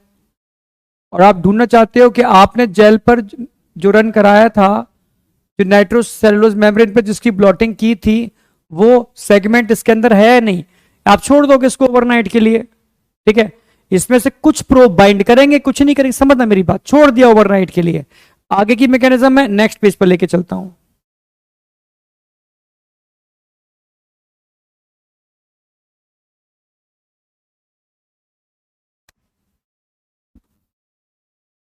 आप क्या करोगे अब,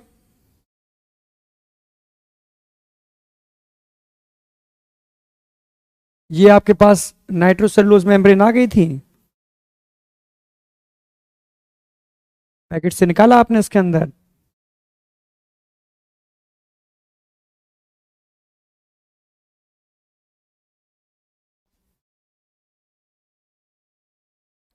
पिंक ग्रीन, अच्छा पिंक कलर था ये,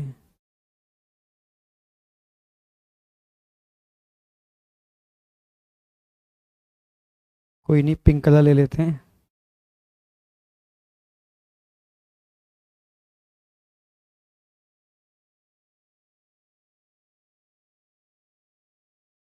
इस पे ग्रीन पेंट बना देते हैं।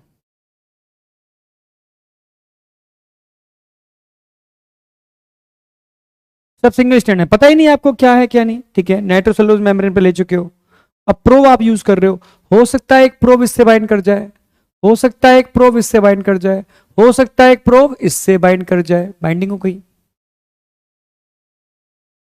ये रेडियो एक्टिव प्रोब है, ये रेडियो एक्टिव प्रोब है, ये रेडियो एक्टिव प्रोब है,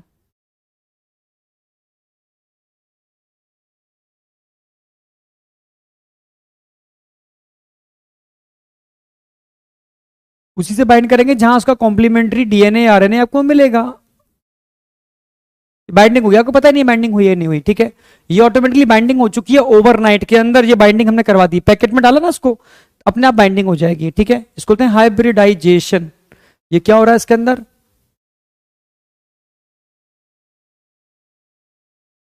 उस पर लिख देता हूं मैं आगे।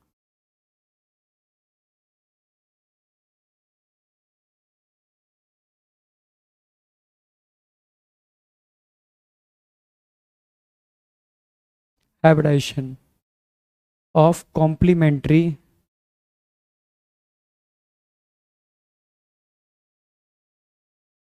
डीएनए हो सकता है या आरएनए हो सकता है, आपको पता नहीं, दिख कुछ भी नहीं रहा है आपको, ठीक है। अब आप ढूंढोगे, अब आप देखोगे, मेरी बात समझ पा रहे हो नहीं समझ पा रहे हो, अब आपको पता है कुछ भी नहीं पता, आपको कुछ भी नहीं पता हाइब्रिडाइजेशन हुआ है नहीं हुआ। अब आप क्या करोगे, इसके ऊपर एक्सरेज एक्सपोज कराओगे, क्या कराओगे, एक्सरेज।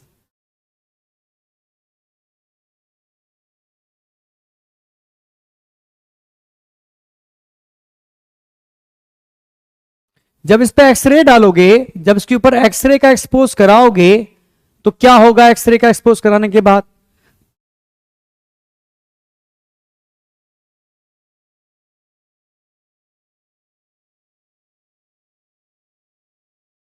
अब इस पर आपको क्या दिखेगा, जिसका हाइब्रिडाइजेशन हुआ वही दिखेगा और कोई नहीं दिखेगा।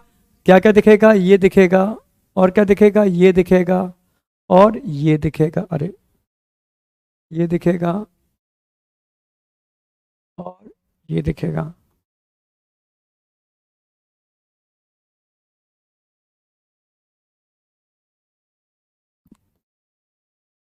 यही दिखेंगे और कोई नहीं दिखेगा, यही दिखेंगे और कोई नहीं दिखेगा। यही क्यों दिखेंगे, क्योंकि ये रेडियो एक्टिव हैं, ये रेडियो एक्टिव हैं, ये आपको विजुलाइज हो जाएंगे। ठीक है, अगर नंबरिंग करूं इसके अंदर बिल्कुल उस तरह जैसे हमने बात उसमें कराया था आपको, नंबर 1, नंबर 2, नंबर 3, नंबर 4, ठीक है, नंबर 5, नंबर 6। तो यहां पर आपको नंबर 1 दिखने वाला है, नंबर 3 दिखने वाला है, नंबर 6 दिखने वाला है, और कुछ भी दिखेगा। ठीक है, तो ये क्या हो गया, हाइब्रिडाइज। जब एक्सरेज का एक्सपोज कराओगे तो ये डीएनए चमकेंगे, डीएनए चमक रहे हैं, तो इससे क्या इंडिकेशन हो रहा है, इससे इंडिकेशन हो रहा है कि आपके सैंपल में उस पर्टिकुलर वायरस का डीएनए या आरएनए प्रेजेंट है। ठीक है, जो हम प्रोब से चेक कर रहे थे। तो प्रोब मतलब radio active single standard DNA या आरएनए। समझ में आया नहीं आया, समझ में आया नहीं आया, बताओ फटाफट। यहां तक छपना चाहिए भाई, छपना चाहिए एकदम खतरनाक तरीके से। आपने यहां पर प्रोब यूज किए, यहां पर क्या यूज किए, प्रोब। ये दिख रहा है ना, ये प्रोब है, ये प्रोब है। ठीक है, समझ रहे हो, प्रोब को डाल करके आपने आइडेंटिफाई कर लिया कॉम्प्लीमेंट्री डीएनए या आरएनए को। समझ में आया या नहीं आया, फिर से एक बार बता देता हूं, कोई नहीं, समझो भाई। आप परेशान थे कहीं आपके अंदर कोरोना वायरस तो नहीं है, या कोई भी आप जानकारी चाहते हैं, या आप चाहते हैं क्या आपके जीन में म्यूटेशन तो नहीं हो गया। आपको पता करना है कि आपका जीन म्यूटेंट तो नहीं है, क्या आपके जीन में कोरोना वायरस, मतलब समझ रहे हो, आपके ब्लड में कोरोना वायरस तो नहीं है। जब ब्लड का चेक कराओगे तो ब्लड का सैंपल लोगे, जीन को चेक कराओगे तो जीन का सैंपल लोगे, जो भी चेक कराना है। ठीक है, मतलब जीन को आइडेंटिफाई करना है।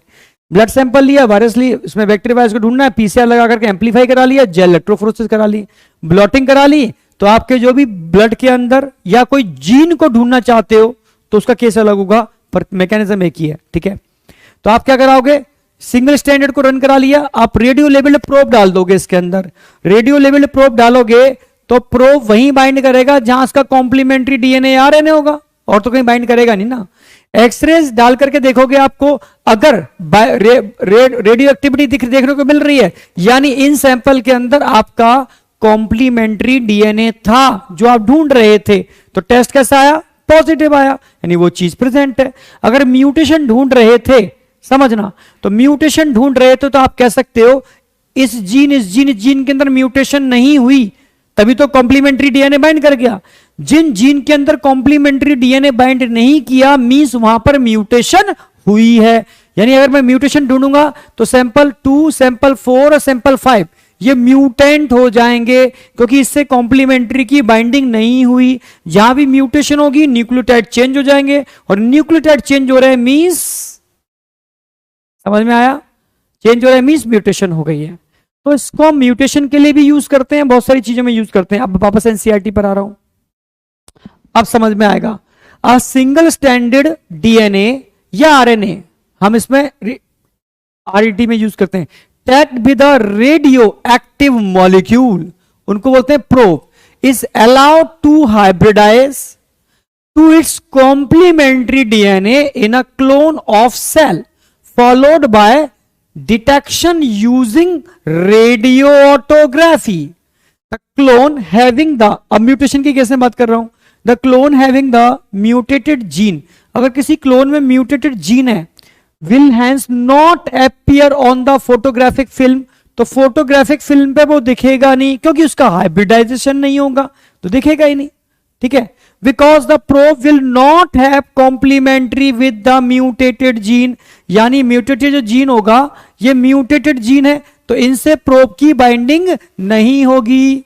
म्यूटेटेड जीन है तो म्यूटेटेड जीन कौन कौन से होंगे? 2, 4 और 5, ये म्यूटेटेड है क्योंकि इससे प्रोब की बाइंडिंग नहीं हुई। जहां प्रोब की बाइंडिंग हो गई वो म्यूटेटेड नहीं है। तो दोनों चीजें आप आइडेंटिफाई कर सकते हो। जहां बाइंडिंग हो रही है means complementary DNA RNA virus का उसमें प्रेजेंट है।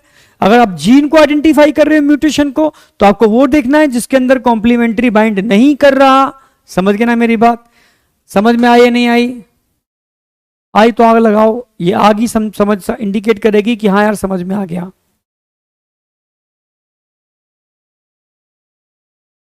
थैंक यू सर, समझ में आ रहा है। ब्लैक पिंक, अच्छा पिंक कलर आ गया इसलिए, कोई नहीं। रेड, एक्चुअल में रेड बहुत डार्क हो जाता है, कोई नहीं, पिंक भी ठीक दिख रहा है, साफ दिख रहा है। All BMS BMS BMS. आपका सदन ब्लॉटिंग का रिवीजन भी हो गया, पीसीआर का रिवीजन भी हो गया, काफी कुछ हो गया, ठीक है। अब बच्चा क्या? एलाइजा। एलाइजा एक काम करते हैं, कल यूज करेंगे। कल एक इंटरेस्टिंग, एक टेक्निक तो इंटरेस्टिंग रहे, बस एलाइजा बचा हुआ है आपका, ठीक है। कल थ्योरी है, 1 घंटे की थ्योरी, तो कल मैं एलाइजा करा करके 1 घंटे की थ्योरी फिनिश करता हूं इस चैप्टर को।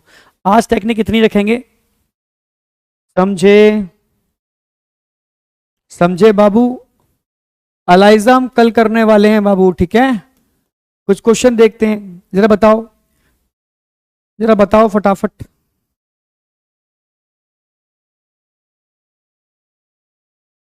बताओ फटाफट।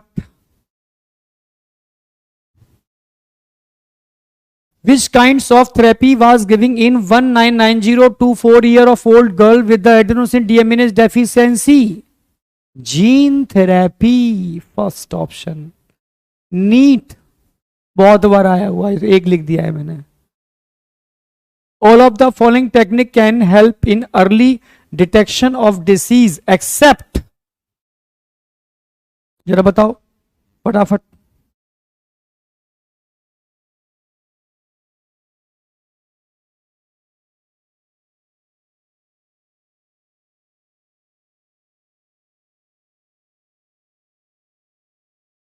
बताओ फटाफट।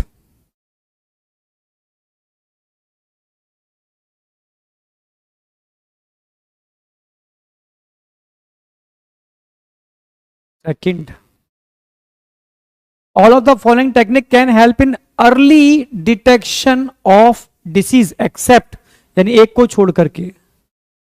भाई रिकॉम्बिनेंट डीएनए टेक्नोलॉजी करते हैं, पीसीआर करते हैं, एलाइजा करते हैं, किसको नहीं करते? Gene therapy.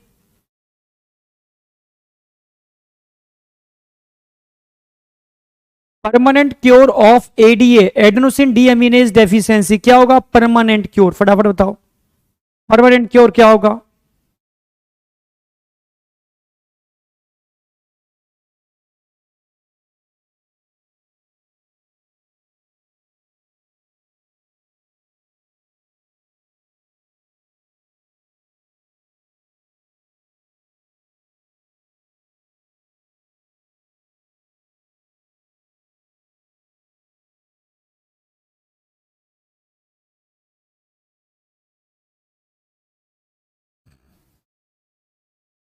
बताओ फटाफट।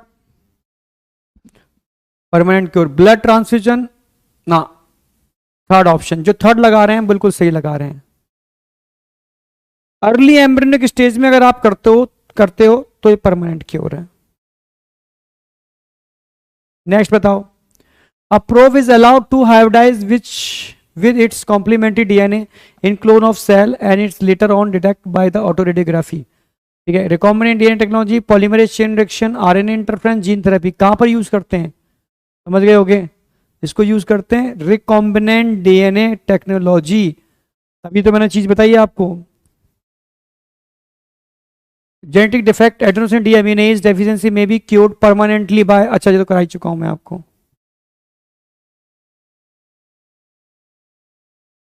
अच्छा ये अभी कराया नहीं है मैंने आपको। Repeated transfusion of genetically modified cell are required in SCID. SCID समझ में आ गया क्या है? Severe combined immunodeficiency syndrome, ऐसे भी पूछ लेता है। आपको पता ही नहीं होता क्योंकि एनसीईआरटी ने एससीआईडी टर्म यूज नहीं किया. And enzyme replacement therapy because transfusion cell have and limited life span. Yes, transfuse cell की लाइफ स्पेन बहुत कम होती है. Introduce gene has been mutated, the enzyme required is ठीक है भाई 20 डेज के अंदर एंजाइम डीजेनरेट कर जाता है, इसलिए आपको बार बार इस थेरेपी को यूज करना पड़ेगा. तो ऑप्शन क्या लगाने वाले हो? Both 1 and 3. फोर्थ ऑप्शन आएगा. जितने लोग फोर्थ लगा रहे हैं बिल्कुल सही लगा रहे हैं. बहुत बढ़िया, बहुत बढ़िया. कुछ होमवर्क दे रहा हूं, होमवर्क ऐड कर लो. कुछ क्वेश्चंस करोगे होमवर्क के अंदर. डीपीपी भी मिल जाए. डीपीपी आज नहीं है, आज डीपीपी नहीं है, ठीक है. तो होमवर्क दे रहा हूं इसलिए वो कर लो. मॉड्यूल का है. कुछ क्वेश्चंस मैंने करा दिए, कुछ और देंगे आपको.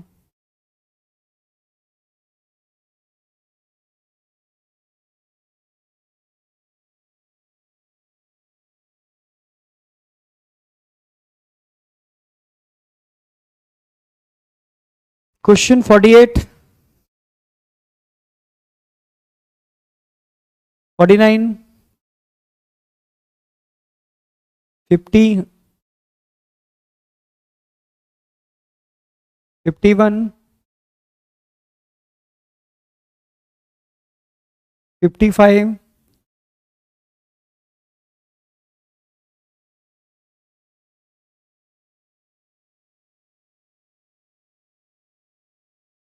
21 भी कर सकते हो.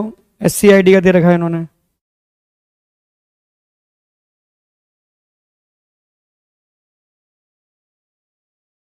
Adenosine deaminase deficiency question number 2 भी कर सकते हो. एडीए क्वेश्चन नंबर 7 भी कर सकते हो. हाँ, एड्स कैंसर कर सकते हो. 13 क्वेश्चन नंबर कर सकते हो. 14 कर सकते हो.